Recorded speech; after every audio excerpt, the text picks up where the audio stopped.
क्या आपने कभी सोचा है कि दुनिया की सबसे ताकतवर अर्थव्यवस्थाएं और सबसे बड़ा यूनियन एक झटके में हिल जाए? यूरोप जिसे स्थिरता और भरोसे का गढ़ माना जाता है, वहां अब दरारें इतनी गहरी हो चुकी हैं कि सदस्य देश एक दूसरे को धमकाने लगे हैं। हंगरी ने अगस्त 2025 को यूरोप और पूरी दुनिया को चौंका दिया, जब प्रधानमंत्री विक्टर ऑर्बन ने कहा कि अगर यूक्रेन ने रूस पर हमले जारी रखे तो वह अपनी बिजली की आपूर्ति काट देगा।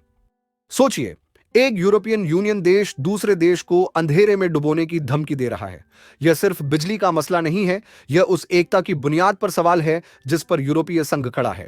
और यही नहीं, ऑर्बन ने तो यहां तक कह दिया कि अगर वे चाहें तो एक दिन में यूक्रेन को खत्म कर सकते हैं। यह बयान केवल यूक्रेन के खिलाफ नहीं, बल्कि यूरोप की सामूहिक सुरक्षा, नेटो की रणनीति और पश्चिमी दुनिया के भरोसे पर सीधा हमला है। सवाल उठता है, क्या यह सिर्फ बयानबाजी है या आने वाले बड़े भूचाल का संकेत? लेकिन कहानी यहीं खत्म नहीं होती।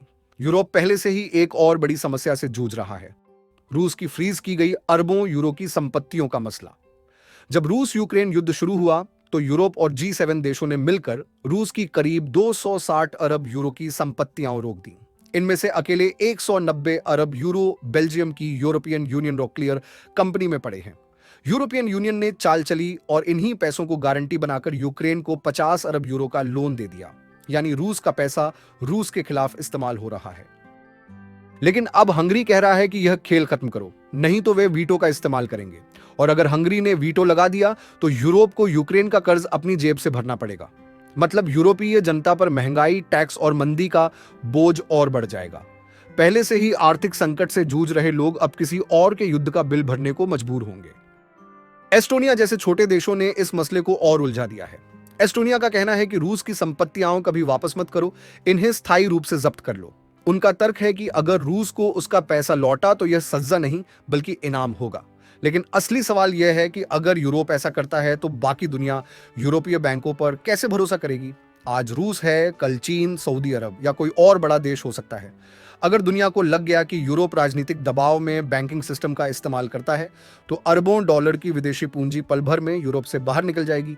और अगर ऐसा हुआ तो यूरोपीय अर्थव्यवस्था की नींव हिल जाएगी। अब सोचिए, मामला कितना खतरनाक है। एक तरफ हंगरी है जो रूस के साथ खड़ा नजर आता है और बार बार यूरोपियन यूनियन की नीतियों का विरोध करता है। दूसरी तरफ एस्टोनिया जैसे देश हैं जो चाहते हैं कि रूस को सबक सिखाने के लिए उसके पैसे हमेशा के लिए जब्त कर लिए जाए। बीच में फंसा है पूरा यूरोपीय संघ, जो पहले ही आर्थिक दबाव, राजनीतिक मतभेद और सुरक्षा संकट से जूझ रहा है। अगर यूरोप रूस का पैसा लौटा देता है तो यूक्रेन का कर्ज यूरोप के टैक्स पेयर्स को चुकाना होगा। अगर पैसे जब्त करता है तो बैंकिंग सिस्टम पर भरोसा खत्म होगा। और अगर हंगरी वीटो करता है तो रूस सीधा फायदा उठाएगा और यूरोप बिखरता नजर आएगा। तीनों रास्ते यूरोप के लिए खतरनाक हैं। यहां पर खेल और गहरा हो जाता है। यूरोपियन यूनियन रॉकलियर कंपनी, जिसमें सबसे ज्यादा रूसी संपत्तियां फंसी हुई हैं, उसने सिर्फ इन पैसों को फ्रीज करके पिछले 2 सालों में 5 अरब यूरो का मुनाफा कमा लिया। अब सोचिए, यह पैसा न तो यूक्रेन के काम आया न रूस के पास गया, लेकिन बीच की एक कंपनी ने अरबों का फायदा उठा लिया। मतलब साफ है कि जंग और राजनीति के बीच भी असली खेल मुनाफाखोरी का है। जनता चाहे महंगाई से जूझे, टैक्स बढ़े या नौकरियां कम हो, लेकिन बड़ी कंपनियां अपने फायदे का रास्ता निकाल ही लेती है। यहां असली सवाल उठता है, क्या युद्ध वास्तव में रूस के खिलाफ लड़ा जा रहा है या यह आम जनता के खिलाफ है जो हर हाल में नुकसान उठा रही है और जिसकी जेब हमेशा खाली होती जा रही है? अमीर और ताकतवर लोग चाहे सत्ता में हो या कंपनियों में, वे हर हाल में फायदे में रहते हैं। आम नागरिक चाहे रूस में हो, यूरोप में हो या कहीं और, उसका खून पसीना ही असली कीमत बन जाता है। यही वजह है कि लोग अब पूछने लगे हैं, क्या युद्ध सिर्फ हथियारों और सेनाओं की लड़ाई है या फिर यह बैंकों, कंपनियों और मुनाफाखोरों की भी छिपी हुई जंग है? यूरोप की स्थिति अब एक खतरनाक दोराहे पर खड़ी है। अगर वह रूस को उसके पैसे लौटा देता है तो यह उसकी साख के लिए बहुत बड़ा झटका होगा, क्योंकि इसका मतलब होगा कि 2 साल की सारी पाबंदियां और बयानबाजी सिर्फ दिखावा थी और रूस अंत में वैसे ही जीत गया। अगर यूरोप पैसे जब्त करता है तो पूरी दुनिया में यह संदेश जाएगा कि यूरोप पर भरोसा करना खतरनाक है, क्योंकि कोई भी देश या कंपनी सोचने लगेगा कि अगर कल हम पर यूरोप को गुस्सा आया तो हमारा पैसा भी जब्त हो सकता है।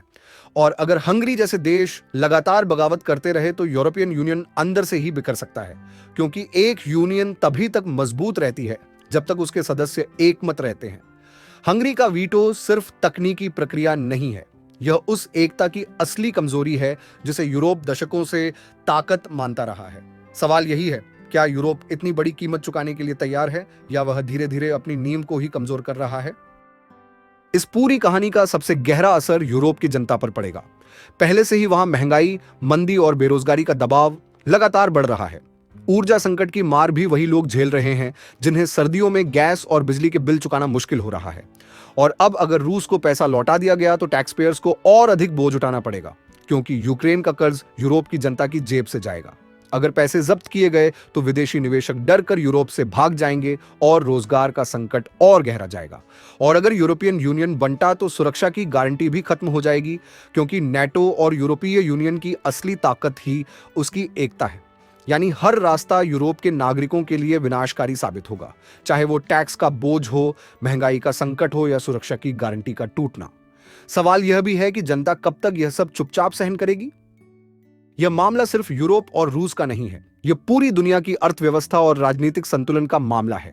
सोचिए, अगर यूरोप ने एक गलत कदम उठाया तो इसका असर सिर्फ ब्रसेल्स या मॉस्को तक सीमित नहीं रहेगा, बल्कि पूरी ग्लोबल फाइनेंशियल मार्केट में झटके महसूस होंगे। वैश्विक बैंकिंग सिस्टम पर भरोसा कमजोर होगा, विदेशी निवेशक डरेंगे और डॉलर, यूरो तथा पूरी वेस्टर्न फाइनेंशियल व्यवस्था की नींव पर गंभीर सवाल उठेंगे। जब बैंकिंग और फाइनेंशियल सिस्टम पर भरोसा हिलता है तो इसका सीधा असर बिजनेस, रोजगार, महंगाई और निवेश पर पड़ता है। यही वजह है कि दुनिया की बड़ी अर्थव्यवस्थाएं, चीन, भारत और ब्रिक्स देशों का समूह इस पूरे घटनाक्रम को बहुत ध्यान से देख रहे हैं। ये देश चुपचाप अपने विकल्प तैयार कर रहे हैं, वैकल्पिक पेमेंट सिस्टम बना रहे हैं और नई व्यापारिक नीतियों पर काम कर रहे हैं, ताकि अगर पश्चिमी व्यवस्था पर भरोसा खत्म हो जाए तो उनके पास प्लान भी मौजूद हो। रूस के पैसों का यह मसला असल में एक टेस्ट बन चुका है। क्या यूरोप अब भी दुनिया का भरोसेमंद वित्तीय केंद्र है या उसकी साख धीरे धीरे खत्म होने वाली है? और अगर यूरोप इस परीक्षा में नाकाम रहा तो यह सिर्फ रूस की जीत नहीं होगी, यह एशिया और ग्लोबल साउथ की भी जीत होगी, क्योंकि दुनिया को पहली बार यह महसूस होगा कि पश्चिमी व्यवस्था पर अंधा भरोसा करना खतरनाक है और अब नए विकल्प तलाशने होंगे। अब सवाल उठता है कि आने वाले महीनों में होगा क्या?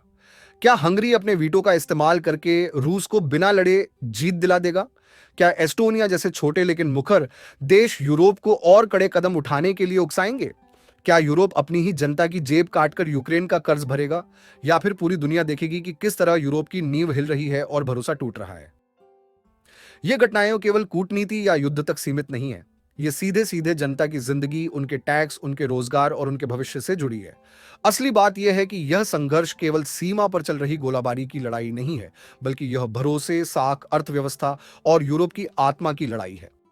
और इस लड़ाई का नतीजा सिर्फ एक महाद्वीप का भविष्य तय नहीं करेगा, बल्कि पूरी दुनिया के आर्थिक और राजनीतिक संतुलन को बदल सकता है। आज जो फैसले लिए जाएंगे वही आने वाले दशकों में तय करेंगे कि वैश्विक नेतृत्व किसके हाथ में होगा, पश्चिमी ताकतों के या फिर एशिया और ग्लोबल साउथ के।